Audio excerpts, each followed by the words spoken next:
Hello everyone, welcome to our channel Ivy Legal. In continuation to our Indian Evidence Act lecture series, in our today's video, we are going to discuss section 91 of Indian Evidence Act. आज हम discuss करेंगे chapter 6 के बारे में. Chapter 6 में 91 और 92.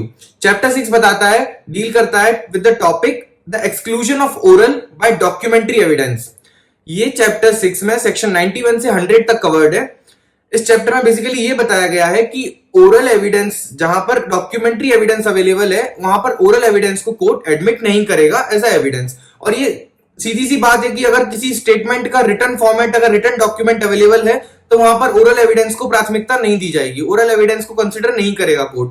तो ये जो सेक्शन है ना, ये चैप्टर बेसिकली चैप्टर 6 बताता है कि ओरल एविडेंस को एक्सक्लूड कर दो when the written document is available for the same, when the documentary evidence is available to exclude the oral evidence. ठीक है, ये बताता है. अब बात आती है कि ये किस प्रिंसिपल को फॉलो करता है. ये सेक्शन 91 से 100 एक प्रिंसिपल पे बेस्ड है, वो है बेस्ट एविडेंस रूल. अब बेस्ट एविडेंस रूल को यहां पर कैसे डिस्क्राइब करेंगे अपन.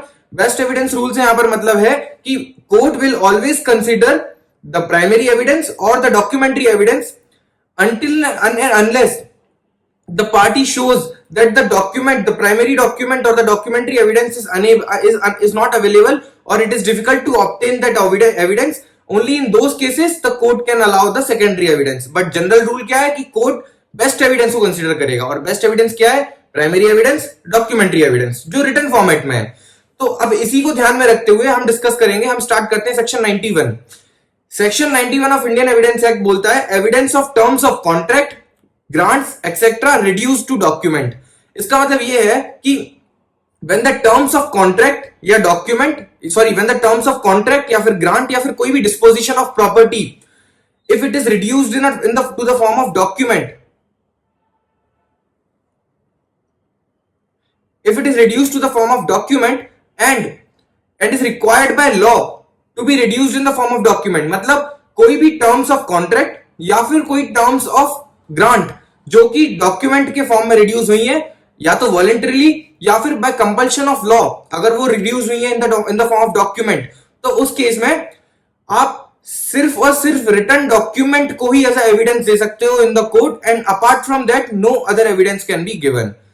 मतलब क्या है, सीधी सी बात में अगर ये समझा जाए तो ए और बी अगर दो पार्टी हैं और ये दोनों अगर किसी कॉन्ट्रैक्ट में एंटर होती हैं कल के दिन, तो अगर वो कॉन्ट्रैक्ट में एंटर हुई है तो उसकी टर्म्स उन्होंने अगर वॉलेंटरली उन्होंने उसकी टर्म्स ऑफ कॉन्ट्रैक्ट उन्होंने राइटिंग में रिड्यूस करी है और डॉक्यूमेंट एक तैयार किया है, तो वो रिटर्न कॉन्ट्रैक्ट ही एडमिसिबल होगा as an evidence in future, अगर उस कॉन्ट्रैक्ट से रिलेटेड कोई भी सूट रेज होता है. तो यहां पर कोर्ट क्या बोल रहा है कि अगर टर्म्स एंड कंडीशंस जो कॉन्ट्रैक्ट में रिटर्न डॉक्यूमेंट में रिड्यूस्ड हो चुकी हैं और उस डॉक्यूमेंट में लिखी हुई हैं, तो उसके बाद आप कल के दिन अगर उस टर्म्स ऑफ कॉन्ट्रैक्ट को लेके कोई भी डाउट रेज होता है और सूट फाइल होता है कोर्ट में, तो वहां पर आप ओरल एविडेंस से एडमिसिबल नहीं होंगे, वहां पर सिर्फ वो रिटन डॉक्यूमेंट एडमिसिबल होगा. वो written document will exclude the oral evidences and that written document, that written contract will only be admissible in the court of law. So this was all about this section. अब ये section की दो चीजें हैं सबसे important. पहला है कि this section applies on the voluntary transactions. Second, it also applies on the compulsory transactions. मतलब कि पहला है कि it applies on the transactions which are voluntarily reduced to writing. जो ट्रांजेक्शंस, जो कॉन्ट्रैक्ट, डिस्पोजिशन ऑफ प्रॉपर्टी या फिर grants आपने वॉलंटरीली अपनी खुद की इच्छा से अगर राइटिंग में रिड्यूस करे हैं, तो उन पे ये अप्लाई होगा. मतलब कि अगर वॉलंटरीली आपने उनको राइटिंग में किया है, तो उसके बाद फिर कोई भी एविडेंस, कोई भी सूट अगर उससे रिलेटेड फाइल हो रहा है, तो उस केस में वो रिटन डॉक्यूमेंट ही एडमिसिबल होगा as evidence, oral evidence exclude हो जाएगा. और सेकंड सिचुएशन क्या है कि अगर कोई डॉक्यूमेंट, कोई डिस्पोजिशन ऑफ प्रॉपर्टी या कोई ग्रांट या फिर कोई कॉन्ट्रैक्ट अगर compulsorily by law is required to be reduced in writing, अगर लॉ के कंपल्शन के बेसिस पे उसको, लॉ का कंपल्शन है कि ऐसे कॉन्ट्रैक्ट को लिखित होना जरूरी है, ऐसे कॉन्ट्रैक्ट का रिटर्न होना जरूरी है, तो अगर वो हो गए हैं, तो उसके बाद उस केस में अगर इन फ्यूचर अगर उन कॉन्ट्रैक्ट्स को लेके कोई डाउट आता है या कोई सूट रेज होता है, तो उस केस में वो रिटर्न कॉन्ट्रैक्ट ही एडमिसिबल होगा, ओरल एविडेंस एक्सक्लूड हो जाएगा. इसी को ध्यान में रखते हुए हम डिस्कस करते हैं एक इंपॉर्टेंट लाइन जो कि ये बताती है कि अगर डॉक्यूमेंट, किसी भी डॉक्यूमेंट का registration as per registration act जरूरी है, तो उसका अनरजिस्टर्ड डॉक्यूमेंट कोड एडमिसिबल नहीं मानेगा. आपको ध्यान पे क्या रखना है, अभी तक अपन ने क्या समझा कि रिटर्न रिड्यूस्ड इन राइटिंग है, रिटर्न डॉक्यूमेंट है, तो रिटर्न डॉक्यूमेंट हम कोर्ट में प्रोड्यूस कर देंगे। अगर कोई भी सूट रेज होता है, कोई भी इशू आता है अगर कॉन्ट्रैक्ट से रिलेटेड या ग्रांट या डिस्पोजिशन से रिलेटेड, तो हम रिटर्न डॉक्यूमेंट प्रोड्यूस कर देंगे। बट रुको, यहां पर रिटर्न डॉक्यूमेंट जो है ना, अब इंडियन रजिस्ट्रेशन एक्ट ये बताता है कि ये रिटर्न डॉक्यूमेंट का रजिस्ट्रेशन अगर इंडियन रजिस्ट्रेशन एक्ट के अकॉर्डिंग मैंडेटरी है, तो उस केस में इसका रजिस्टर्ड डॉक्यूमेंट ही कोर्ट एडमिसिबल करेगा। अगर वो रजिस्टर्ड नहीं है तो unregistered document court as admissible valid evidence नहीं माना जाएगा, कोर्ट उसको एडमिट नहीं करेगा क्योंकि वो अनरजिस्टर्ड है। तो रिटर्न डॉक्यूमेंट होने के बाद भी ये कंडीशन लगती है कि अगर रजिस्ट्रेशन एक्ट के अकॉर्डिंग उस डॉक्यूमेंट को रजिस्टर्ड होना चाहिए, और अगर वो नहीं है तो फिर वो एडमिसिबल नहीं होगा। दो it is return document, but since it is not registered, it is not admissible.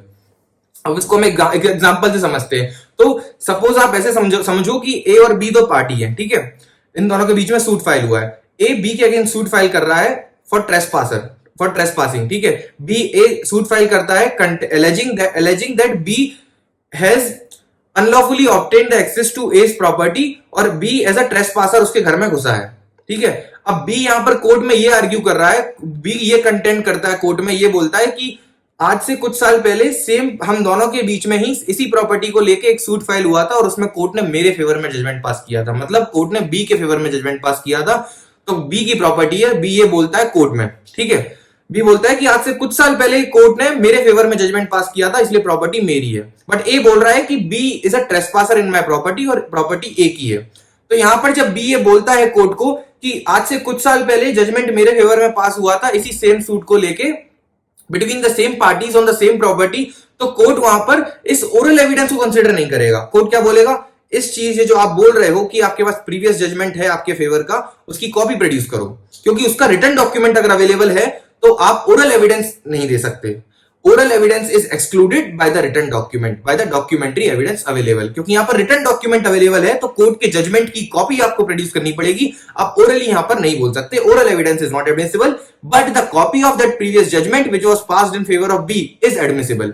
तो ये था इसका एक छोटा सा एग्जांपल।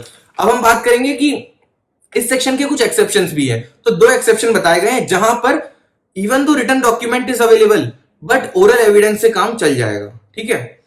मतलब oral evidence will not be excluded by the written document, तो by the documentary evidence। तो पहला एक्सेप्शन है when a public officer is required by law to be appointed in writing and the officer has acted as such is proved। मतलब कि ये exception ये है, बताता है कि अगर कोई public officer as per the law, कोई public officer is required to be appointed in writing, ठीक है, एक रिटर्न अपॉइंटमेंट लेटर के थ्रू एक पब्लिक ऑफिसर का अपॉइंटमेंट होना है। This is what law says.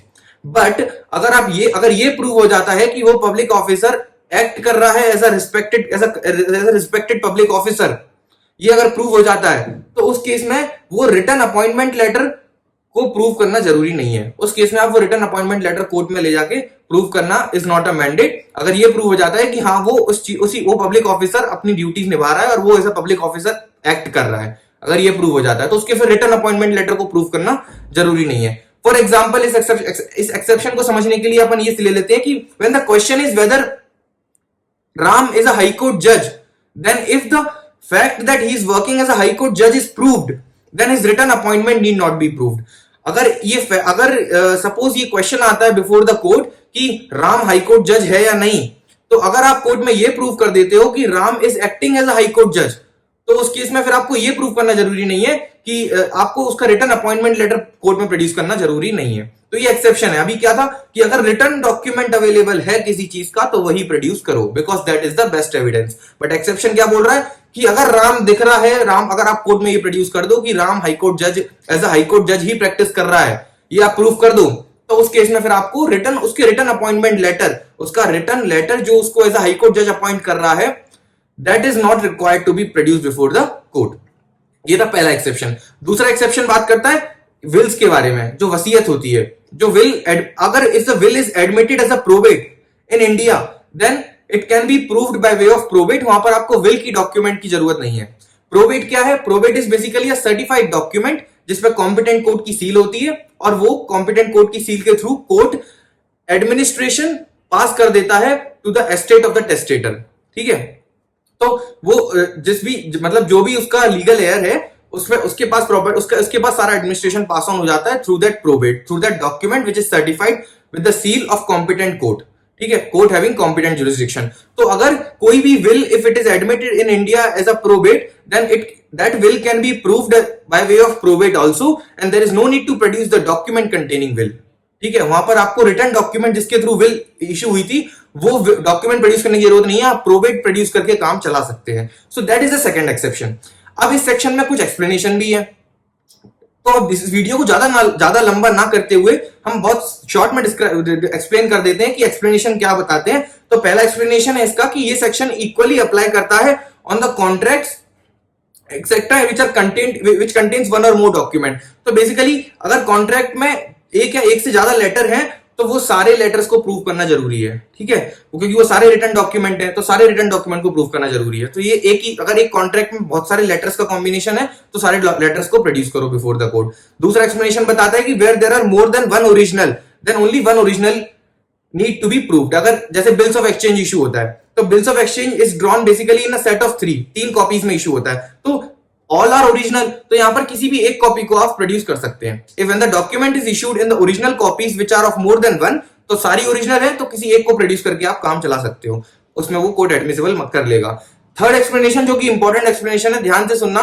ये एक्सप्लेनेशन बताता है when in addition to terms of contract if a document refers to any other fact also, then as to that other fact the oral evidence is always allowed. मतलब अगर अपन ने अभी तक हम लोगों ने क्या समझा कि अगर कोई कॉन्ट्रैक्ट की टर्म्स हैं जो रिटर्न डॉक्यूमेंट में डिस्क्राइब कर दी गई हैं, तो वो रिटर्न डॉक्यूमेंट उस टर्म्स ऑफ कॉन्ट्रैक्ट को प्रूव करने के लिए वैलिड माना जाएगा। वो रिटर्न डॉक्यूमेंट के थ्रू हम प्रूव करा सकते हैं, ओरल एविडेंस की वहां पे जरूरत नहीं है, उस रिटर्न डॉक्यूमेंट से हम सब कुछ प्रूव कर देंगे and that is admissible. But अगर उस रिटर्न डॉक्यूमेंट में कुछ ऐसा फैक्ट भी मेंशन्ड है apart from the terms of contract, उसके अंदर कुछ एक्सट्रेनियस फैक्ट मेंशन्ड है, जैसे कि एग्जांपल से समझो कि सपोज अब यहाँ पर ए और बी दो कॉन्ट्रैक्ट में है। ठीक है, ए और बी दो पार्टीज हैं जो कॉन्ट्रैक्ट में है। अब ए यहाँ पर कॉन्ट्रैक्ट में आया, entered into a contract with B to deliver indigo. ठीक है, ए ने बी के साथ कॉन्ट्रैक्ट किया कि वो इंडिगो डिलीवर करेगा बी को। अब यहाँ पर बी उस कॉन्ट्रैक्ट में ये भी मेंशन कर रहा है एक एक्सट्रेनियस फैक्ट, एक एडिशनल फैक्ट मेंशन कर रहा है स्टेटिंग दैट कि उसने कुछ पेमेंट ए को ऑलरेडी दे दिया है of the Indigo which was delivered earlier. मतलब आज से कुछ महीने पहले और इंडिगो डिलीवर हुई थी बाय ए और उसका पेमेंट ड्यू था, तो वो बी ने ए को कर दिया है। ये एक नोवेयर मतलब आउट ऑफ नोवेयर आ गया ये स्टेटमेंट, तो ये वो उसने एडिशनल फैक्ट उस कॉन्ट्रैक्ट में घुसा दिया उसने, क्योंकि एडिशनली उसमें इंसर्ट कर दिया ये। तो इस फैक्ट को डिस्प्रूव करने के लिए ए यहाँ पर ओरल एविडेंस दे सकता है कि ऐसा बी ने कभी पेमेंट हमको दिया ही नहीं। ये बी यहाँ पर कॉन्ट्रैक्ट में घुसा के और अपनी बात को प्रूव करना चाह रहा है, क्योंकि कॉन्ट्रैक्ट तो सिर्फ आज की डिलीवरी का है, कॉन्ट्रैक्ट आज हुआ है फॉर डिलीवरी ऑफ इंडिगो। ठीक है, बट ये साथ में ये भी मेंशन कर रहा है कि मैंने पिछली इंडिगो का जो पिछली इंडिगो डिलीवर हुई थी उसका पेमेंट कर दिया। ये लाइन जो उसने एक्स्ट्रा ऐड करी है, इस लाइन को डिस्प्रूव करने के लिए ए ओरल एविडेंस दे सकता है। तो अब हम पढ़ते हैं फिर से एक्सप्लेनेशन 3 जो बताता है where in addition to terms of contract. Terms of contract क्या थी? For delivery of indigo. Addition क्या हुआ उसमें? फॉर द अब ये मतलब कि पुरानी पहली इंडिगो की जो डिलीवर हुई थी उसका पेमेंट हमने बी ने ए को कर दिया है। So for the addition terms of contract the document of any which includes an extra fact, then as to that other extra fact the oral evidence is allowed। oral evidence के through आप उस extra fact को disprove कर सकते हो। so this was all about section 91। अब हम मिलेंगे अगली वीडियो में जहां we will talk about section 92 which talks about exclusion of evidence by oral agreements। so that was all about this video। till the time, bye bye, take care। अगर आपको video पसंद आई then don't forget to subscribe our channel and hit the bell icon for regular updates। or don't forget to like our videos, share them with your friends। goodbye, thank you।